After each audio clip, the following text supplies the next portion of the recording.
Bonsoir à tous, bienvenue donc dans ce nouveau webinaire de la CFDT Cadre, consacré aux maladies invalidantes. Donc c'est le premier webinaire organisé sur ce thème, il y en aura d'autres. Et nous avons voulu consacrer donc ce premier webinaire à l'endométriose. Et pour cela, nous avons invité Yasmine Kando, qui est présidente de l'association EndoFrance, et qui va donc nous présenter EndoFrance, l'endométriose, et nous aurons ensuite la possibilité donc d'échanger. Ce webinaire sera disponible en ligne sur notre chaîne YouTube comme l'ensemble des webinaires passés, et sera aussi disponible sur notre chaîne Webikeo. Donc, n'hésitez pas à communiquer le lien à l'issue de ce webinaire pour ceux qui n'auraient éventuellement pas suivi.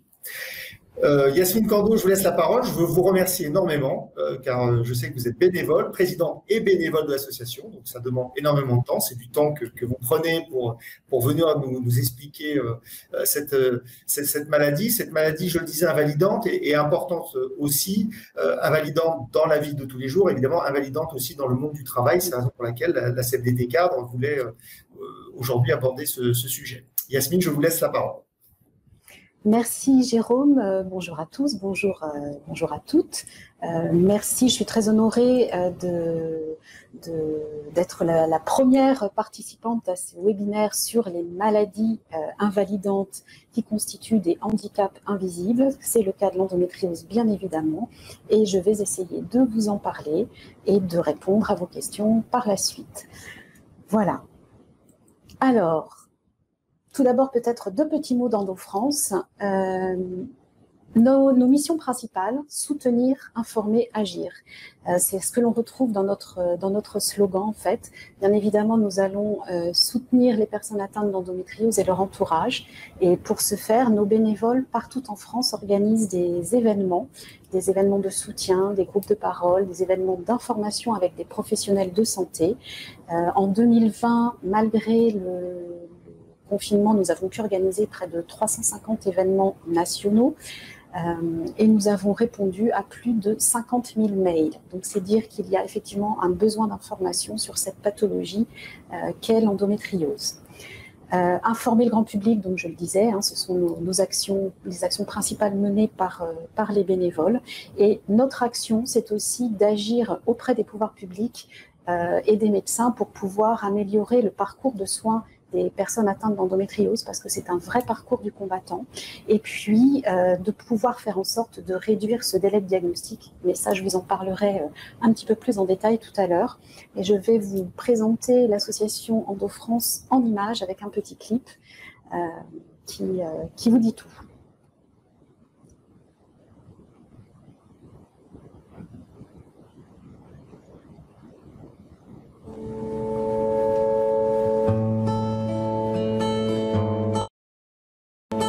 Parce que de nombreuses femmes souffrent en silence, parce que le diagnostic est complexe, tardif et difficile à comprendre, parce qu'il faut se battre pour une meilleure prise en charge et pour être entendu, parce que c'est aussi une maladie de couple.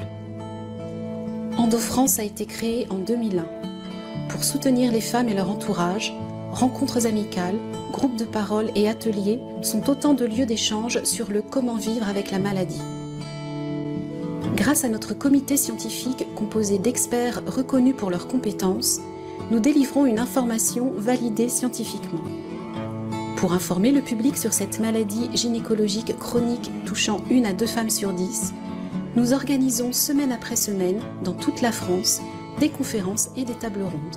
Pour compléter notre mission d'information, nous avons publié les idées reçues sur l'endométriose avec le soutien de spécialistes et avons coproduit le film « Toi, mon endo ». Ayant à cœur de faciliter un diagnostic précoce pour les adolescentes, nous menons des actions de sensibilisation dans les collèges et lycées et intervenons dans la formation des infirmières scolaires. Agissant depuis notre création auprès des pouvoirs publics pour la reconnaissance de la maladie, nous avons également rédigé un chapitre des recommandations pour la pratique clinique de l'endométriose, publié par la Haute Autorité de Santé et le Collège national des gynécologues et obstétriciens de France. Nous travaillons avec les autorités publiques à la mise en place des filières de soins dédiées à l'endométriose et intervenons dans diverses commissions ministérielles. première association de lutte contre l'endométriose à être agréée par le ministère de la Santé en 2018, nous œuvrons sur le terrain en étant un pont entre institutions médicales et patients. Depuis 2016, nous avons versé plus de 150 000 € à différentes équipes de recherche dédiées à l'endométriose. Parce qu'association rime avant tout avec engagement et surtout don de soi, EndoFrance a la chance d'avoir une marraine et un parrain très investis. Laetitia Milo œuvre à nos côtés depuis des années afin de sortir la maladie de l'ombre. Elle a créé en 2016 le tout premier spot de sensibilisation diffusé sur plusieurs chaînes TV, dont TF1. Thomas Ramos, rugbyman, témoigne en avril 2019 et lève le voile sur le difficile rôle du conjoint vivant au quotidien les difficultés que peut avoir la femme atteinte d'endométriose. Mais pour que les 3 mots d'EndoFrance, soutenir, informer, agir, puissent autant résonner sur le territoire national comme international, il faut également la force, le regard et l'investissement de plus de 110 bénévoles, de plus de 2300 adhérents et de plus de 60 000 followers. Un travail colossal où rigueur rime avec partage, où empathie rime avec action, où solidarité rime avec espoir.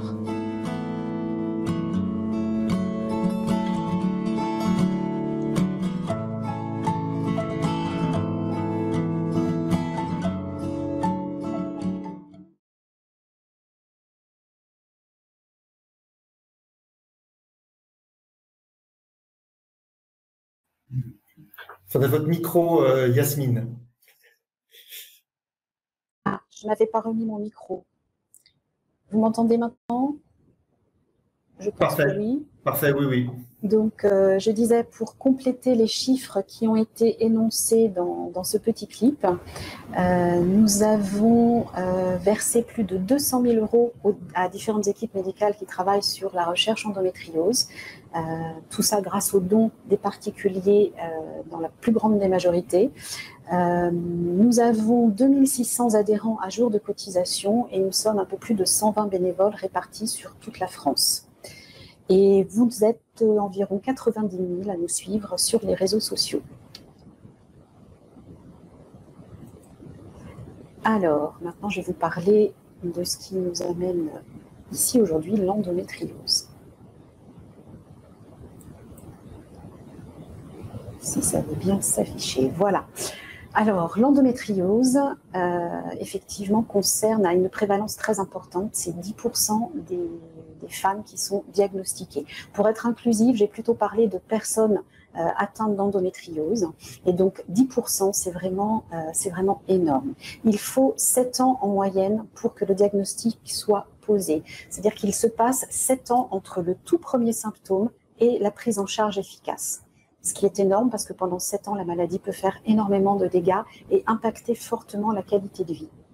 Le principal symptôme dans 70% des cas, c'est la douleur. Donc c'est une maladie qui fait du bruit, qui ne passe pas inaperçue, mais encore faut-il pouvoir entendre cette douleur et savoir à quoi elle appelle, qu'est-ce qu'elle veut nous dire. Et enfin, il y a sur 10% de femmes atteintes d'endométriose, il y en a 3 à 4 qui n'ont pas d'enfants. L'endométriose impacte la fertilité dans 30 à 40% des cas. 0 traitement curatif à ce jour. Tout ce qu'on sait faire aujourd'hui avec l'endométriose, c'est essayer de stabiliser les symptômes, stabiliser la maladie pour que la qualité de vie des personnes qui en sont atteintes soit la meilleure possible.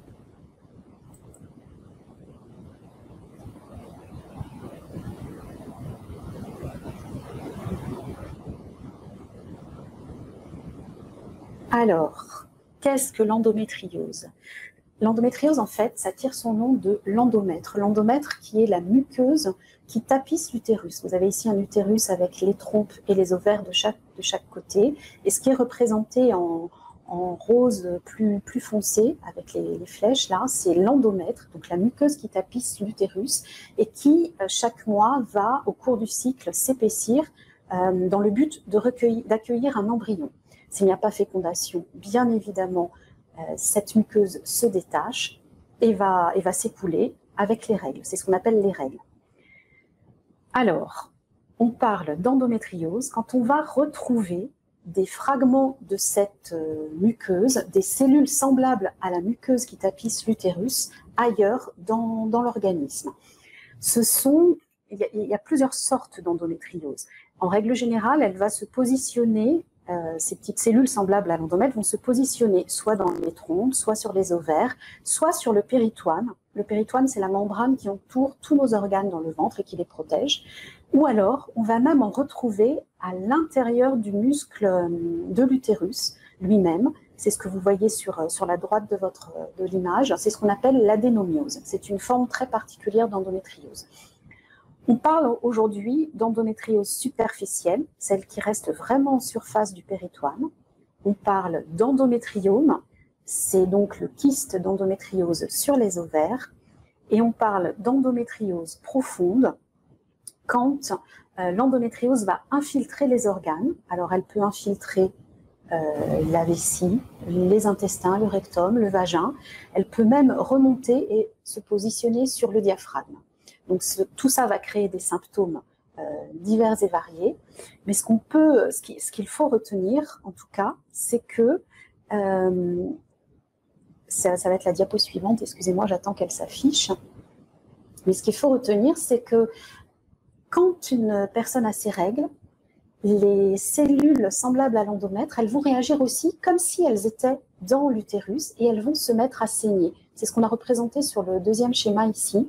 Vous voyez donc la muqueuse qui saigne avec les règles et vous voyez les petites lésions d'endométriose dans le ventre, elles saignent aussi. Elles réagissent aux hormones. Donc à chaque fois qu'une personne a ses règles, dans le ventre, ça saigne aussi, ça crée des hémorragies, des micro-hémorragies bien évidemment, hein. Et surtout ça va créer des douleurs, un climat extrêmement inflammatoire qui peut être délétère aussi à la fécondation, mais extrêmement inflammatoire et qui va avoir un impact direct sur les organes.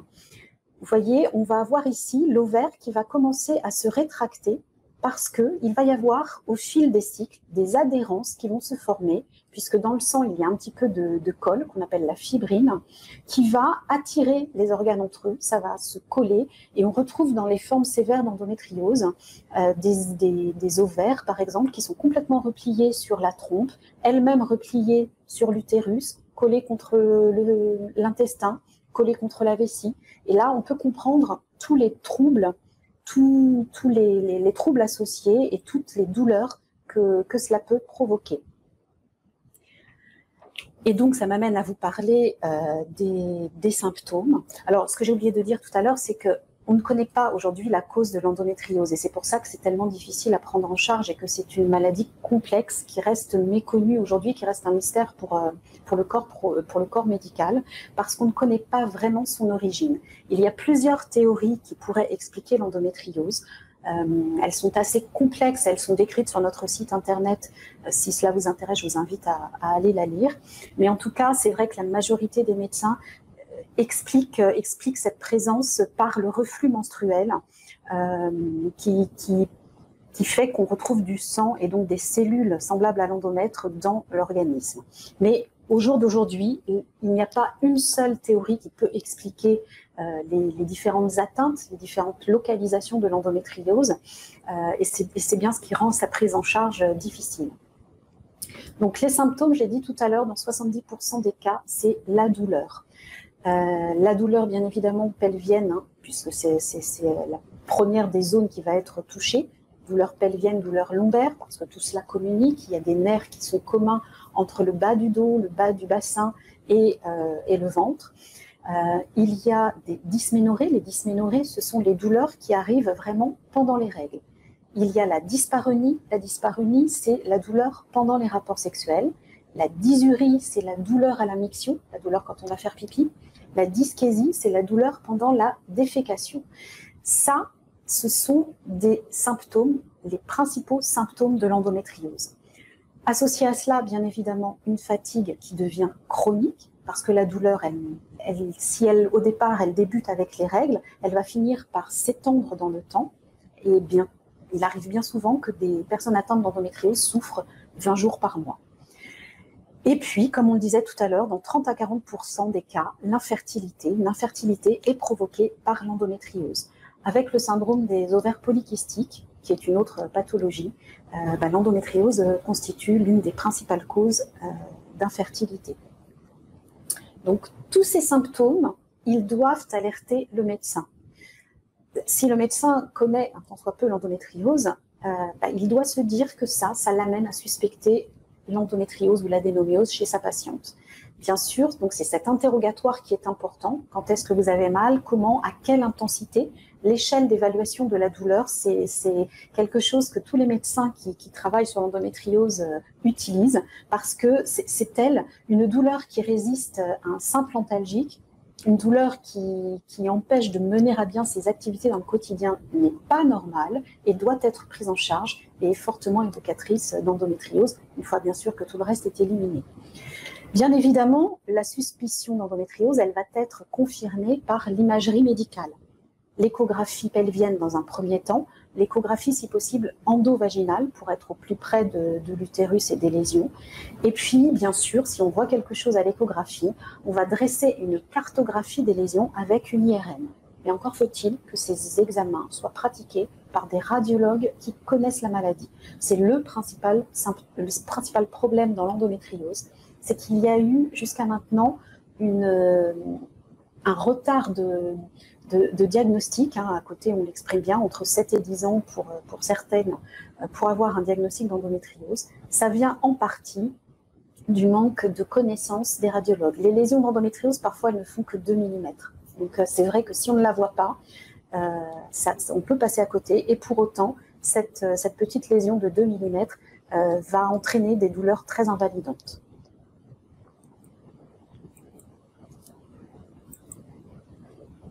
J'étais un peu trop vite, pardon.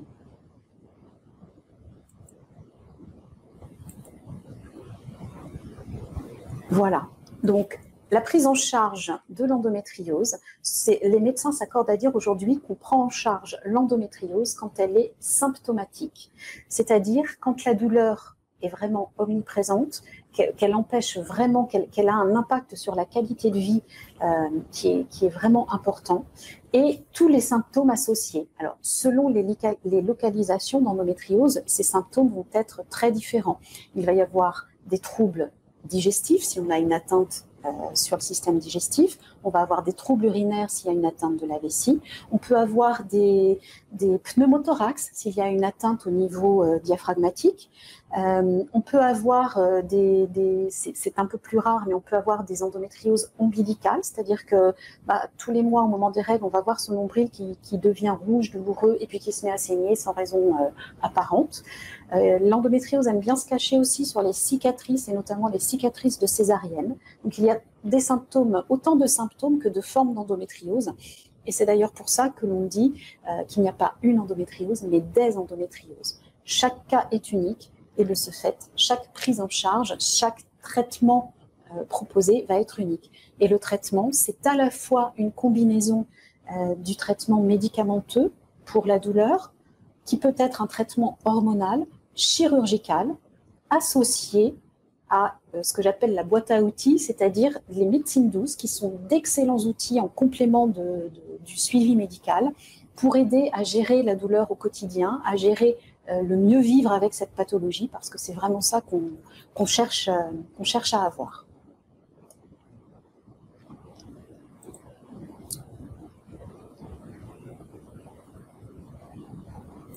Alors, l'endométriose, c'est une maladie qu'on qualifie de maladie invisible, qui constitue un handicap invisible parce qu'elle est très invalidante sur le quotidien de millions de personnes. C'est vraiment des millions de personnes qui sont atteintes d'endométriose en France. Pourquoi ? Parce que pendant trop longtemps, on a justement banalisé cette douleur de règles. C'est un peu comme si le vieil adage biblique « tu enfanteras dans la douleur » se résumait chaque mois à « tu auras tes règles dans la douleur et c'est normal ». Eh bien non, la douleur qui empêche d'agir dans le quotidien, encore une fois, elle n'est pas normale. Même si le médecin, beaucoup de médecins ont encore tendance à dire « mais c'est normal ma petite dame, c'est normal de souffrir pendant vos règles ». Non, on a trop longtemps banalisé la douleur et ce qui contribue aussi au retard de diagnostic. La fatigue physique, parce que la douleur, elle n'est pas que la journée, elle est la nuit aussi, elle empêche de dormir, elle réveille. Cette fatigue physique, elle va souvent entraîner une fatigue morale. Il y a beaucoup de personnes atteintes d'endométriose qui commencent à se sentir déprimées, voire en dépression, à cause de la douleur qui se chronicise, et qui constitue vraiment une souffrance au quotidien.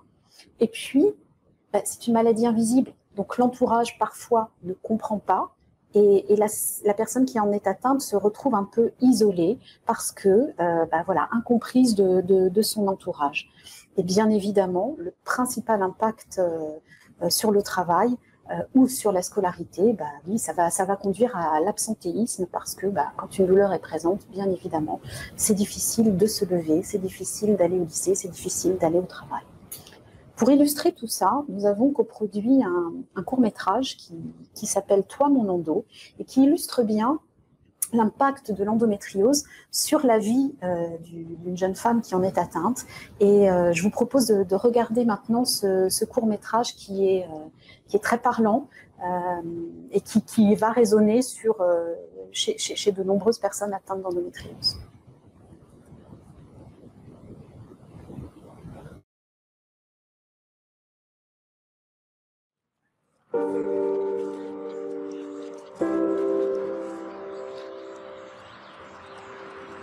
Je me suis souvent demandé ce qu'aurait été ma vie sans toi.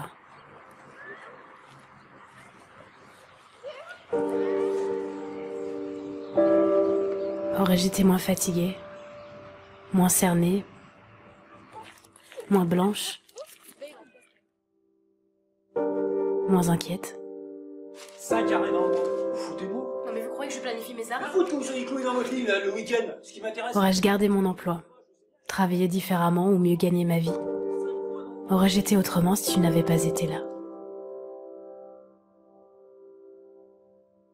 Vous avez une endométriose.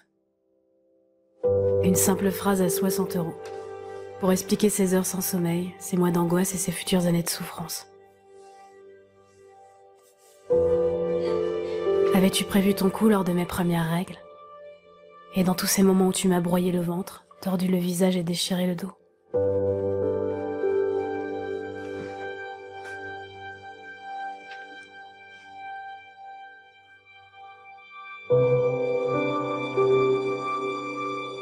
As-tu ri de me voir aussi prostrée, suppliant que tout s'arrête pour enfin me laisser un court moment de répit? Ça va pas. Pas du tout. Mais ça vient de lâcher. Une brutalité de chaque mois devenue quotidienne, où parfois même je ne touchais plus terre. Combien de temps pour aller mieux? Combien de médecins, de discours, de traitements, d'hôpitaux? On va trouver. La douleur, c'est dans votre tête. Non mais en fait vous comprenez pas, je suis en train de vous expliquer un vrai problème. Toute cette errance pour enfin te reconnaître et essayer de t'arrêter. Tapis dans l'ombre, tu sais être vicieuse, dans l'attente d'une toute petite faille. Bonjour, Madame Lambert.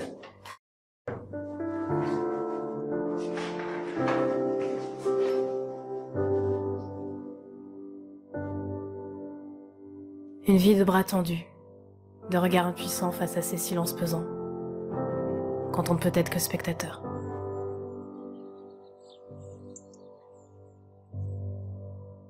Combien de choix à faire même dans le simple fait de boire ou de manger? Ne plus pouvoir faire l'amour ou même se toucher. Moi non plus, j'en peux plus. On peut pas sortir le soir, on n'a plus de vie, elle peut pas bosser. 4 petits mots que je me répète encore et toujours. Si tu n'avais pas été là, qu'aurais-je été sans toi?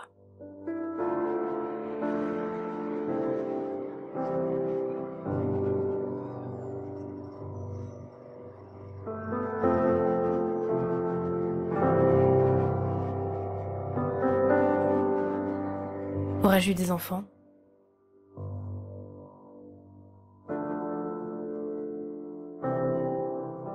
Combien d'essais? Parfois même de deuil à faire. Cette peur de ne pas tenir bon ou pire, de devoir un jour y renoncer.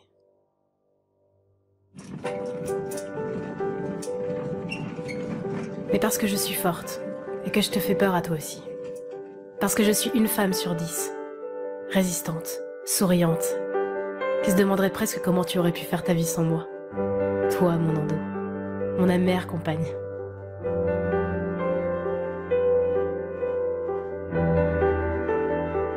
Car non, tu ne me définis pas. Et cette bataille, c'est moi qui la gagne. Parce que je suis étendue là, presque endormie pour la énième fois.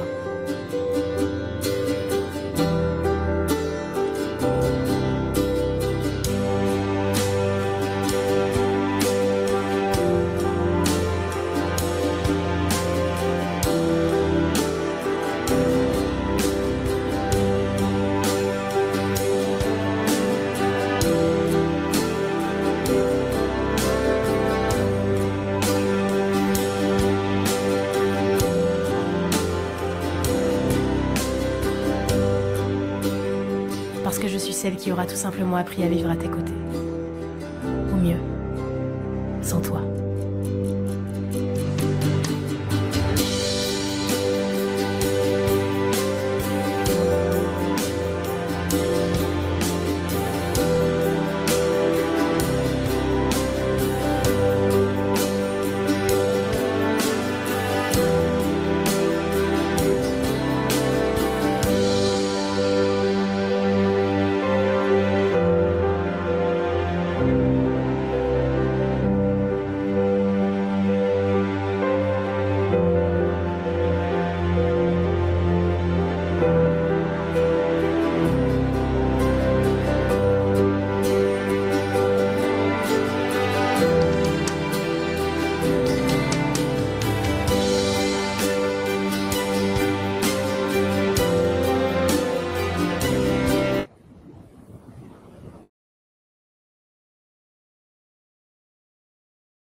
Voilà, alors ce film, il est vraiment très parlant. Et je remercie beaucoup Laetitia Daniel de l'avoir réalisé. Ce qu'il faut retenir de ce film, si vous êtes atteinte d'endométriose, c'est que la maladie ne doit pas vous définir, parce que vivre avec l'endométriose, on sait que c'est compliqué, mais en tout cas, toutes les bénévoles de l'association Endo-France sont là pour vous aider à vivre au mieux avec et à trouver des solutions qui vous correspondront et qui vous aideront à y arriver. Alors, ce qu'on a vu dans ce film, je passe la diapo suivante, voilà. Ce qu'on a vu dans ce film, c'est que l'endométriose impacte tous les aspects de la vie, que ce soit de la vie intime, de la vie sociale, mais surtout de la vie professionnelle, enfin également de la vie professionnelle. Rien n'est laissé pour compte avec l'endométriose. Et ce qu'on voit bien, c'est les difficultés pour le travail. Dans le film, elle dit, voilà, enfin, son employeur dit 5 arrêts dans le mois, vous vous fichez de moi. Et elle dit, je ne peux pas planifier mes arrêts. Et c'est vrai. C'est un peu le propre de la maladie chronique, parce que on se lève un matin, ça va, et puis le lendemain, c'est impossible. Se lever relève vraiment demande des efforts considérables et presque c'est difficile. Donc il y a des absences multiples, plus ou moins longues. Et c'est ça qui va créer un véritable problème, que ce soit dans la vie scolaire ou dans la vie professionnelle. Bien évidemment, pourquoi c'est difficile au travail? Parce que d'abord, la douleur, elle peut être constante, parce qu'il y a des troubles associés selon les atteintes. Je parlais tout à l'heure d'atteintes digestives ou d'atteintes urinaires. Ça va être compliqué. Quand on a une atteinte urinaire, on a la sensation d'avoir une infection urinaire quotidienne. Donc c'est très difficile, on a besoin d'aller aux toilettes tout le temps. C'est pas une maladie glamour, l'endométriose. Quand on a une atteinte digestive, on a une alternance diarrhée-constipation. Et là, c'est pareil, on a besoin d'aller aux toilettes souvent. Donc ça peut être un vrai problème sur le lieu du travail en fonction de la configuration, bien sûr, du poste de travail. Être assise ou debout longtemps, plus ou moins longtemps, ça peut être compliqué. Surtout après une chirurgie, la position assise, c'est pas la plus simple, parce que ça vient appuyer sur les cicatrices, parce que ça vient mettre une position qui va figer un peu les organes. Si on travaille debout tout le temps, c'est pareil, ça va finir par tirer sur ces cicatrices et ça va venir ancrer des douleurs qui vont compléter en plus le tableau le tableau, le schéma douloureux de l'endométriose, des douleurs qu'on appelle neuropathiques, le message douloureux envoyé par le nerf qui va constamment envoyer un message au cerveau qui va dire j'ai mal, j'ai mal, j'ai mal. Voilà. Bien évidemment, quand on a des traitements, que ce soit des traitements contre la douleur ou des traitements hormonaux, il peut y avoir des effets secondaires qui peuvent être compliqués à gérer. C'est à la fois des effets qui vont agir sur le physique, hein. On va perdre du poids, prendre du poids, donc il va falloir aussi gérer une nouvelle image de son corps. Et puis, il va y avoir des effets induits comme des migraines, des bouffées de chaleur, un mal-être, voilà, une sensation de déprime. Et puis la fatigue, encore une fois, le manque de sommeil, la fatigue et la fatigabilité, parce que on devient fatigué très vite et une demi-journée de travail peut représenter la fatigue qu'on aurait accumulée au cours d'une semaine si on n'a pas d'endométriose. Voilà. Et ce qui est très difficile à gérer, bien sûr, c'est l'absentéisme, mais aussi le retour au travail, parce que quand on est absente, ça peut être pour de longues périodes et ce n'est pas toujours simple de retourner au travail après cela. On a mené une enquête qui s'appelle Endovie, une enquête qui a été menée en collaboration avec l'Institut de sondage Ipsos, les laboratoires Gédéon Richter qui fabriquent du matériel médical pour les chirurgies et puis les bénévoles d'Endo-France, et puis les adhérents d'Endo-France. On a interrogé 1600 femmes et 65% des femmes qui étaient atteintes d'endométriose affirment que cette maladie impacte leur quotidien professionnel.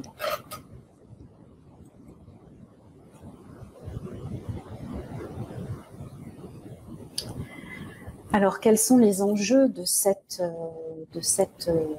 pathologie?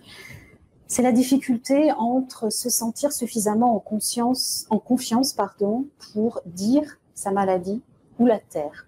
D'une façon ou d'une autre, c'est un choix compliqué. On ne peut pas, bien sûr, prendre de décision à la place de chacune. Tout dépend, bien sûr, de la relation qu'il y a avec la hiérarchie, avec les collègues.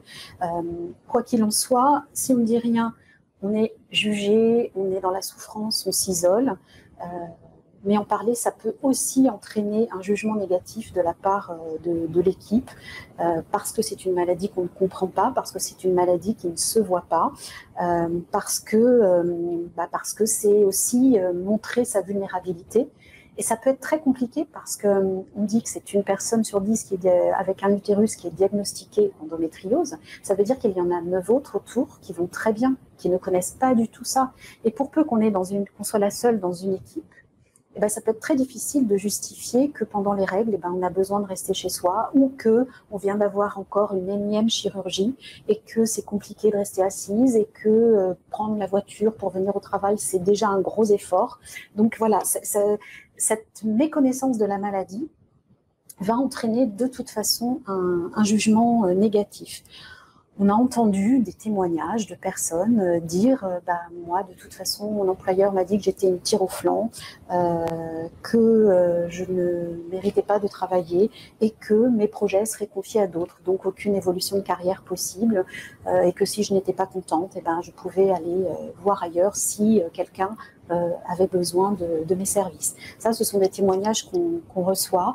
Il y a aussi des témoignages inverses où la hiérarchie se montre très compréhensive, mais cela attise la jalousie des autres membres de l'équipe qui ne comprennent pas ces marques d'attention spécifiques pour une personne qui a juste mal au ventre pendant ses règles. Voilà, donc c'est vraiment très compliqué. Mais c'est vrai que si on se met à la place de l'employeur, il y a toute une désorganisation professionnelle à gérer due aux absences qui peuvent être répétées. Et même quand elles sont prévues, il faut reporter, par exemple prévu dans le cadre d'une chirurgie, il y a une charge de travail qui, momentanément, le temps de l'absence, va devoir être reportée sur d'autres membres de l'équipe. Et là, même si on essaye d'expliquer, ça peut très mal se passer. Puis bien évidemment, il y a de la frustration à gérer et, comme je le disais tout à l'heure, même de la jalousie. Alors, c'est une autre enquête, cette fois, qui s'appelle Endo-Travail, qui a été menée. Et sur 64% de personnes interrogées, 64% des personnes interrogées ont parlé de leur maladie à leur employeur. Et les réactions, c'est un quart des employeurs qui ont été attentifs et ont proposé des aménagements du poste de travail, 12% qui ont réagi de manière négative, et parmi ces 12%, il y en a encore 8% qui ont eu des réactions très très négatives au point d'affecter le poste, hein, comme je vous disais, retrait des projets intéressants notamment. Voilà. Alors bien évidemment, il y a quand même des ressources, hein, pour ça. C'est tout d'abord de rencontrer, pardon, je crois que je me suis, voilà, c'est ça, les pistes plutôt, c'est d'abord pour la salariée ou le salarié d'aller rencontrer le médecin du travail. Le médecin du travail, c'est un allié, vraiment. On a trop tendance à penser, j'ai interrogé de nombreux médecins du travail, notamment dans le cadre des groupes de travail que l'on a menés avec le ministère de la Santé, dans le but de définir une stratégie nationale de lutte contre l'endométriose. Parce qu'enfin, en 2021, le ministère de la Santé a enfin pris conscience que l'endométriose, c'était un véritable enjeu de santé publique. Donc on a beaucoup travaillé pendant 2 mois pour essayer de faire des préconisations sur ce que devait être le parcours de soins, comment aider au diagnostic, financement de la recherche, voilà, toutes ces choses importantes pour comprendre l'endométriose. Et dans le parcours de soins, il y a le rôle du médecin du travail qui est important. Il faut le rencontrer et l'informer. Le médecin du travail, il est, comme votre médecin traitant, soumis à la règle de la confidentialité. Ça veut dire qu'il ne dira pas, sans votre accord, que vous êtes allé le voir et que vous avez demandé à avoir des aménagements de poste. En tout cas, c'est quelqu'un qui peut vraiment vous aider, et son rôle va bien au-delà de la visite annuelle pour vérifier si vous avez toujours une bonne vue ou si vous n'avez pas trop de tension. Donc, n'hésitez pas à aller voir le médecin du travail. Vous pouvez, après une chirurgie notamment, demander un mi-temps thérapeutique. Ça peut vous aider à retourner au travail en douceur, reprendre pied dans la vie active, réénergéiser votre corps en ce sens. Le mi-temps thérapeutique, c'est une solution pour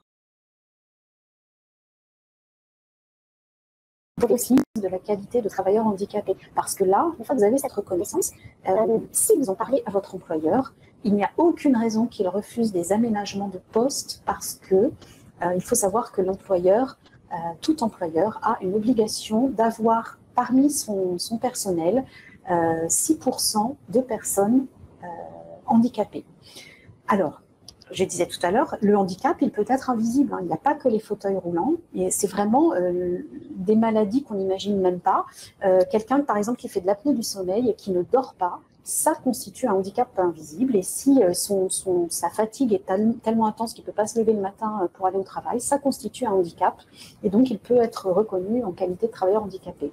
Et l'endométriose, il y a de nombreuses personnes qui arrivent à avoir cette reconnaissance. Et quand ces personnes en parlent à l'employeur, elles arrivent, grâce à l'aide aussi du médecin du travail, à aménager leur poste de travail. Ça veut dire tout simplement parfois avoir une chaise qui va être beaucoup plus souple qu'une chaise de bureau classique, qui va lui permettre justement cette station assise pendant de longues heures. Ça va être par exemple de pouvoir avoir un petit peu plus de souplesse sur les horaires, de rattraper du temps de travail, de pouvoir aller s'allonger dans une salle, dans une infirmerie si ça existe, quand elle a une grosse douleur, le temps qu'un médicament fasse effet. Et voilà, il y a un petit peu de souplesse qui peut être abordée et définie entre le médecin du travail, le salarié et l'employeur. Et puis, il y a beaucoup de personnes atteintes d'endométriose qui envisagent des reconversions professionnelles, notamment quand elles ont un travail qui est physique et qu'elles ne peuvent plus du tout mener à bien. Voilà, et l'employeur, parmi les pistes, c'est effectivement favoriser le mode de travail alternatif. Ça va être par exemple le recours au télétravail. Selon la convention collective, le télétravail, ça peut être quand on habite à plus de X kilomètres quand on travaille à X kilomètres de son domicile. Et bien dans le cadre d'une maladie, ça peut être par exemple négocier une journée par semaine de télétravail, parce qu'une journée, ça va vous permettre de souffler en n'ayant pas de route, en n'ayant pas de temps de transport. Ça peut vous permettre de souffler, d'être plus efficace d'abord sur votre travail et puis de ne pas perdre d'énergie à tenter de rester debout parce que voilà, si vous avez le matériel adéquat, un ordinateur, vous pouvez travailler semi-allongé dans le canapé, ça ne se verra pas et votre travail sera d'autant plus productif que vous n'avez pas à gérer le transport, etc. Favoriser la potentielle mobilité interne. On a dans les entreprises ce qu'on appelle les bilans professionnels, les entretiens professionnels. C'est l'occasion de dire, voilà, compte tenu de ma pathologie, compte tenu de mes opérations, j'éprouve de plus en plus de difficultés à tenir mon poste de travail. Peut-être que je pourrais me réorienter dans l'entreprise, avoir accès à une formation et puis voilà, essayer de trouver une solution comme ça, avoir des suivis. Et ça veut dire modifier aussi son plan de carrière. Et puis bien sûr, pour l'employeur, c'est favoriser l'inclusion et la diversité. Le handicap, il peut être invisible, on l'a dit tout à l'heure. Il y a de plus en plus d'actions de sensibilisation en ce sens qui sont menées dans les cadres de la responsabilité sociale, sociétale, environnementale de l'entreprise, le RSE. Et de ce fait, des sensibilisations sont menées justement pour changer le regard à la fois de l'employeur, à la fois des salariés sur le handicap, y compris ce handicap invisible. Et ça, c'est hyper important. Et c'est un peu ce que je fais aujourd'hui, cette sensibilisation. On l'a menée dans différentes entreprises et c'est vrai que c'est toujours très bien accueilli. Et on se rend compte que les personnes qui ne connaissaient pas l'endométriose osent poser des questions et vont finir par aider ces personnes qu'ils ont soupçonnées d'avoir une endométriose ou qu'ils connaissent avec l'endométriose. Donc ça ne peut être que positif de multiplier les séances de sensibilisation en entreprise. Et enfin, pardon, il ne manque une diapo. Voilà, des ressources pour vous aider à tout ça.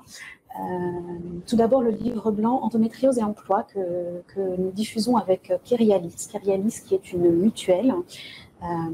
Et justement, ce livre blanc donne tout un tas de ressources, de pistes, à la fois pour l'employeur et pour le salarié, pour que justement le maintien au poste de travail ou le maintien en emploi puisse se faire dans les meilleures conditions possibles avec une pathologie telle que l'endométriose. Sur notre site, vous retrouvez l'ensemble de ces ressources sur notre site internet dans la rubrique bibliographie.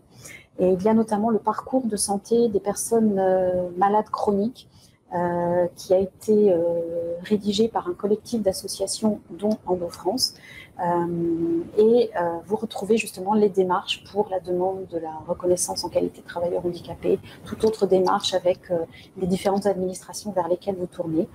Et puis un livre publié par EndoFrance, co-rédigé avec des médecins, idées reçues sur l'endométriose. C'est vraiment là, si vous voulez mieux comprendre cette pathologie, en partant des idées reçues qu'elle inspire. Par exemple, nombreux encore sont les médecins ou le public, les personnes atteintes elles-mêmes, qui disent « bah oui, mais avec une grossesse, j'irai mieux et après ma grossesse, je n'aurai plus d'endométriose ».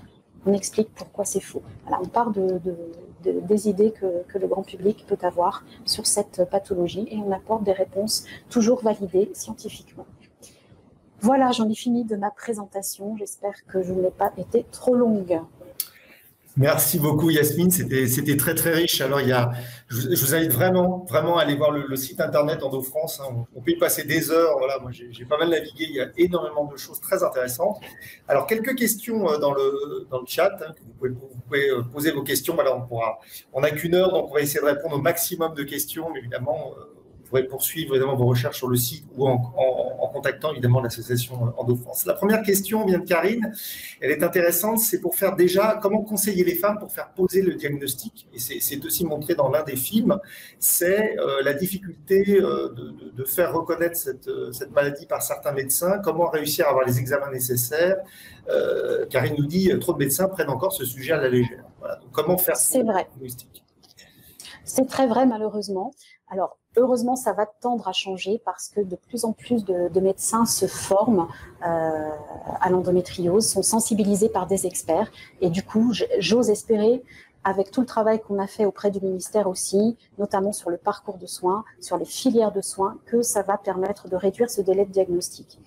Il faut se tourner vers les bénévoles EndoFrance parce que nous avons donc 120 bénévoles répartis sur toute la France. Ça veut dire que quelle que soit votre région, il y a une bénévole EndoFrance qui saura vous orienter vers un médecin qui connaît l'endométriose et qui saura poser le diagnostic et vous orienter aussi vers les radiologues qui seront en mesure de poser ce diagnostic correctement. Donc, le plus simple, c'est d'aller sur le site internet EndoFrance, contacter les bénévoles et puis elles vous orienteront. Voilà, merci beaucoup. Vous êtes en train de voir en ce moment donc, le site internet vous aurez toutes les informations. Yasmine, vous l'avez évoqué, des questions autour de la RQTH, des questions aussi autour de l'affectation longue durée. Voilà, bien que ça ne soit pas dans ces affectations longue durée, est-ce qu'il y a une possibilité de faire reconnaître l'endométriose dans ces affections longue durée? Oui, tout à fait. Alors effectivement, l'endométriose de base n'est pas couverte par l'affection longue durée. Il y a une liste de 30 maladies, ça s'appelle l'ALD 30 de ce fait, qui ouvre droit à l'affection longue durée. Au jour d'aujourd'hui, il est possible d'obtenir une reconnaissance en ALD hors liste, c'est-à-dire en ALD 31. Il faut que le médecin, c'est généralement le médecin traitant qui fait le dossier, détaille vraiment votre parcours, si vous avez eu des chirurgies, si vous avez des traitements en cours. Il faut vraiment détailler tout cela. Et il ne faut pas, par exemple, simplement qu'il écrive endométriose. Ça ne sera pas assez pour accorder cette ALD. Il faut vraiment détailler chirurgie, traitement en cours, etc. Et ça vous permet d'obtenir l'ALD 31. De nombreuses femmes y arrivent. C'est vraiment, alors, c'est encore une fois au cas par cas. Ça fait partie des demandes qui ont été formulées par des associations au cours de ce travail avec le ministère de la Santé. On attend impatiemment de savoir si l'ensemble des préconisations seront retenues. C'est Emmanuel Macron en personne qui devrait faire des annonces prochainement sur le sujet. On verra bien. Mais en tout cas, en attendant, n'hésitez pas à faire cette demande hors ALD. Elle est tout à fait possible. Si votre médecin vous dit que non, insistez bien en disant que si. Elles sont nombreuses, les personnes qui arrivent. Et si jamais vous essuyez un refus la première fois, il ne faut pas hésiter à mieux formuler la demande en détaillant vraiment votre parcours. Alors, on en parle sur le site internet aussi. Ouais. Alors justement, peut-être, comme vous êtes déjà intervenu dans des entreprises, peut-être que vous avez vu, vous, des démarches innovantes. Est-ce qu'il y a des choses à mettre, Gilles me demande, est-ce qu'il y a des choses à mettre dans un accord handicap? Est-ce qu'on peut passer par un accord égalité homme-femme aussi pour y mettre des mesures? Vous avez déjà en partie répondu avec certaines mesures comme un jour de télétravail. Est-ce qu'il y a des mesures comme ça qui peuvent être prises? Vous avez vu des expériences que vous avez, sur lesquelles vous avez eu des témoignages qui disent ça, on a mis ça en place dans mon entreprise, ça a vraiment facilité ma vie, moi souffrant d'endométriose. Vraiment, la première des choses, c'est la sensibilisation que l'on fait pour l'ensemble d'une entreprise, parce que ça donne une justification quelque part morale aussi à la personne. Vous voyez, les témoignages, c'est vous m'avez mal jugé, mais en fait, j'ai une vraie pathologie et on vous montre à quel point elle peut être impactante sur mon quotidien. Et là, la personne déjà se sent reconnue dans son statut de malade et autorisée à dire je suis absente parce que j'ai une vraie pathologie. Ça déjà, ça change énormément le regard. Ensuite, effectivement, on a rencontré des managers qui nous ont dit avoir été vraiment à l'écoute et autoriser le télétravail alors que leur convention collective met bien que le télétravail est exceptionnel et si la personne réside à plus de 30 ou 50 km de son lieu de travail. Et là, ils n'ont pas hésité à faire un avenant en disant, compte tenu de votre pathologie, vous avez la possibilité de télétravailler 2 à 3 jours par mois. Bien sûr, ça reste limité, mais c'est toujours 2 à 3 jours pendant lesquels la personne peut souffler, et ça, c'est important. Et ces petites choses qui commencent, on peut espérer que derrière, d'autres choses vont en venir. Mais c'est très récent, encore une fois. Alors, il y a un témoignage d'Agnès qui est assez troublant, ce qui dit qu'elle n'arrive pas à trouver de travail à cause de l'endométriose et que même les institutionnels n'ont aucune réponse ou solution à apporter. Est-ce qu'il vous arrive dans l'association de rencontrer des gens qui sont mal au point de ne pas pouvoir exercer d'activité professionnelle? Oui, et c'est vrai qu'elles finissent généralement par entamer une reconversion professionnelle pour pouvoir travailler de chez elles, en freelance par exemple, sur un domaine, de chez elles, pour pouvoir gérer leur douleur. C'est en fait la maladie qui va dicter leur possibilité de travail.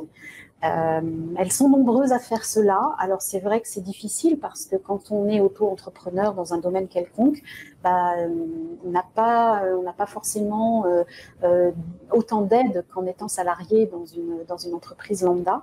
Mais elles préfèrent ce choix parce qu'au moins elles n'ont pas à se justifier si vraiment un matin elles ne peuvent pas se lever. Et puis elles s'organisent comme elles veulent. Si elles ont souffert toute la journée, elles travailleront plutôt le soir si elles ont des échéances, mais au moins voilà, elles s'organisent comme elles veulent. Mais c'est vrai qu'on a aussi vu des employés, des salariés nous dire j'ai été mise à la porte parce que trop d'absence, c'est difficile pour moi, je suis un peu désespérée. Ouais, tout existe malheureusement. Malheureusement, tout existe. Oui, parce que justement, Émilie dit, ah bon, on peut mettre fin à un contrat de travail pendant un arrêt maladie. Malheureusement, oui. Malheureusement, il y a quelques clauses enfin, quelques mentions dans le droit du travail, en effet, qui permettent ce genre de possibilités, voilà, qui doit évidemment rester exceptionnelles, comme on s'en doute, mais c'est malheureusement possible. Il y a une question aussi intéressante de Rachida qui demande, elle, qui travaille au niveau des régions, se dit comment sensibiliser les régions. Là, on n'est plus aux dimensions d'entreprise, on n'est plus au niveau de l'individu, on est vraiment au niveau de la région. Comment sensibiliser les régions pour la reconnaissance RQTH? Voilà, comment on peut faire? Alors, spécifiquement pour la reconnaissance RQTH. Oui.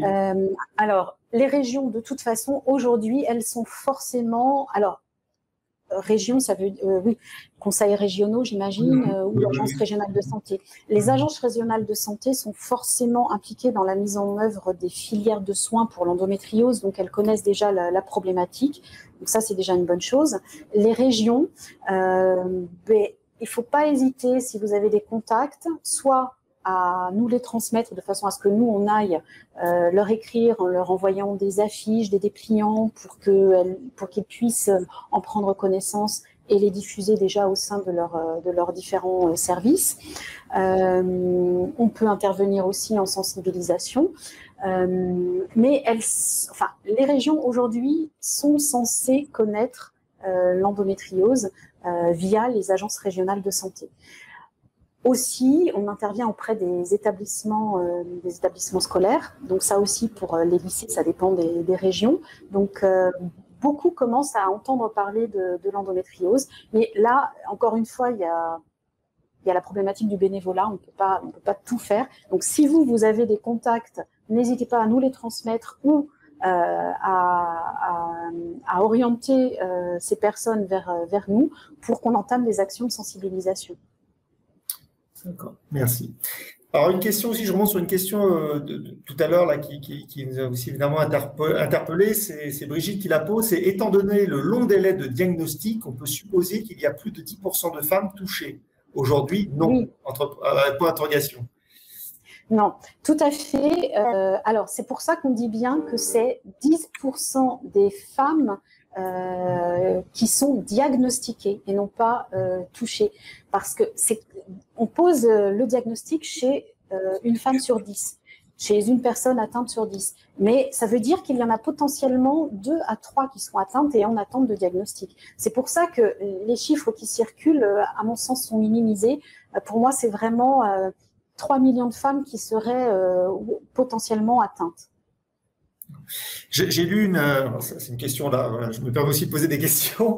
J'ai lu sur votre site internet, on l'a un petit peu évoqué tout à l'heure, mais que j'ai lu que l'endométriose est arrivée très tard dans le programme des étudiants en médecine. Oui, tout à fait. Il faut savoir que jusqu'à 2020, les étudiants entendaient parler d'endométriose 20 minutes sur leurs 7 années d'études. C'est pas étonnant qu'un médecin généraliste, parce que quand l'endométriose commence souvent à l'adolescence, on va voir le médecin généraliste parce que c'est le médecin de famille, parce que voilà, et lui, oh ben non, c'est normal d'avoir mal au ventre pendant les règles.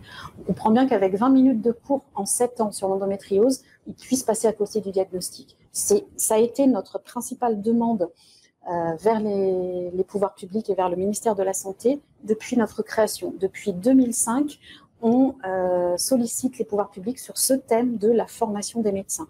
Il a fallu attendre 15 ans, puisque c'est en septembre 2020 que le décret qui annonce l'intégration de l'endométriose dans les études médicales de second cycle interviennent. Ça veut dire que depuis janvier 2021, les premiers vrais cours sur l'endométriose par des experts de l'endométriose ont été donnés. Ce qui veut dire qu'il faudra attendre encore quelques années avant que ces étudiants exercent, voilà, et qu'il est urgent, encore une fois, et c'est vraiment ce qu'on demande au ministère depuis longtemps, c'est qu'il est urgent d'agir auprès des médecins qui sont en exercice à l'heure actuelle et qui n'ont pas reçu cette formation.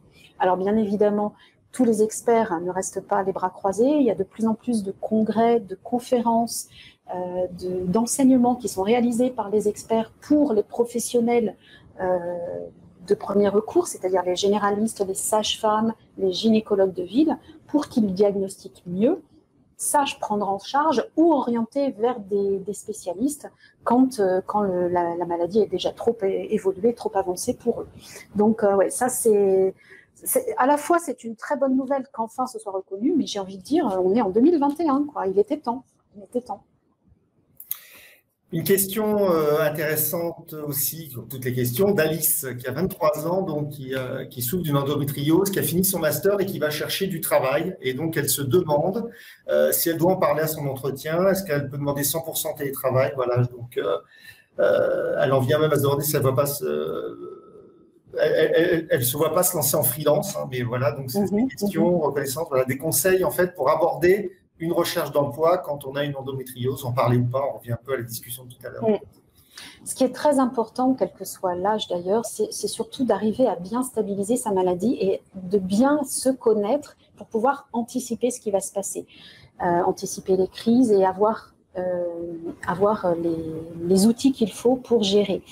Ça veut dire stabiliser sa maladie, ça veut dire déjà voir si on sait exactement quelles sont les localisations et quels sont les points gênants, quels sont les symptômes qu'on a vraiment, est-ce que c'est du digestif, du vésical, est-ce que c'est juste, alors attention, il ne faut pas le prendre parce que ce sont des douleurs de règles, voilà. Quelles sont nos atteintes? Ça va permettre de savoir comment je dois le gérer. Est-ce que j'ai des médicaments qu'il le faut pour ça? Est-ce que j'ai mis en place des outils comme la sophrologie, l'auto-hypnose qui me permettent de souffler quand la crise arrive?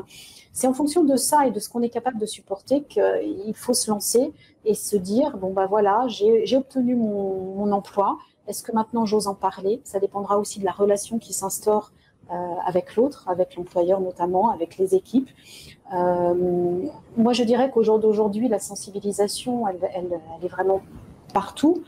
Même si on ne sait pas exactement ce qui se cache derrière l'endométriose, on sait que c'est une maladie qui existe et qui est prise au sérieux. Donc, je pense que plus on en parle, il ne doit plus y avoir de tabou aujourd'hui avec cette maladie. Et en parler, c'est aider toutes celles qui n'osent pas, justement. Donc, je pense que l'essentiel, c'est de gérer sa maladie pour pouvoir faire face. Et puis ne peut-être pas se lancer dans un emploi qui va surpasser nos capacités physiques, en fait. Tout à fait, oui. Alors, on en parlait tout à l'heure, on l'a vu dans le petit film aussi, qu'il y avait des actions de prévention auprès des lycéens. Vous intervenez aussi auprès des collèges, demande Maria? Oui, tout à fait, parce que même si c'est peut-être un peu tôt, alors pas en 6e bien évidemment, mais à partir de fin de 4e, 3e, parce que là, on vient semer les petites graines pour l'avenir, justement. Pour dire tout ce qui sera normal ou pas un peu plus tard. Voilà. Donc oui, bien sûr.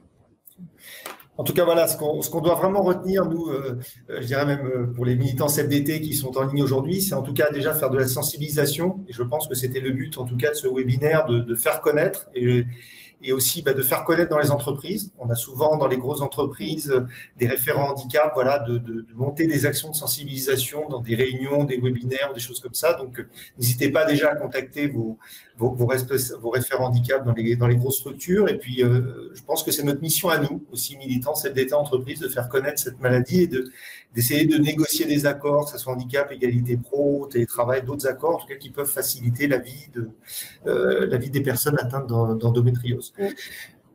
Yasmine, un mot de la fin ? Peut-être. Eh bien, je dirais, n'hésitez pas à visiter notre site internet. Et puis, votre principale action de prévention à tous, c'est déjà peut-être de diffuser en entreprise nos affiches, comme celle que j'ai derrière moi, qui va interpeller forcément quelqu'un. Parce qu'une personne sur 10 est diagnostiquée, 2 à 3 sont potentiellement atteintes, donc ça va interpeller quelqu'un. Si vous avez une infirmerie, n'hésitez pas à la mettre à l'infirmerie. Si vous êtes dans des collèges ou dans des lycées, nous avons des affiches spécialement pour les jeunes qui disent non, on n'est pas trop jeune pour avoir une endométriose. Voilà, il y a juste cette action de sensibilisation. Et maintenant que vous avez reçu cette sensibilisation, vous êtes à même d'aider une personne que vous allez rencontrer. Une personne sur 10, ça veut dire que vous en avez forcément une autour de vous qui est atteinte et qui ne le sait peut-être pas. Donc, vous allez pouvoir l'aider. Merci beaucoup. Merci Yasmine de nous avoir donné de votre temps pour parler donc de cette maladie qui est encore mal connue, comme vous l'avez dit. J'invite vraiment tout le monde à aller sur le site internet donc d'EndoFrance pour avoir plein d'informations, plein de contacts possibles.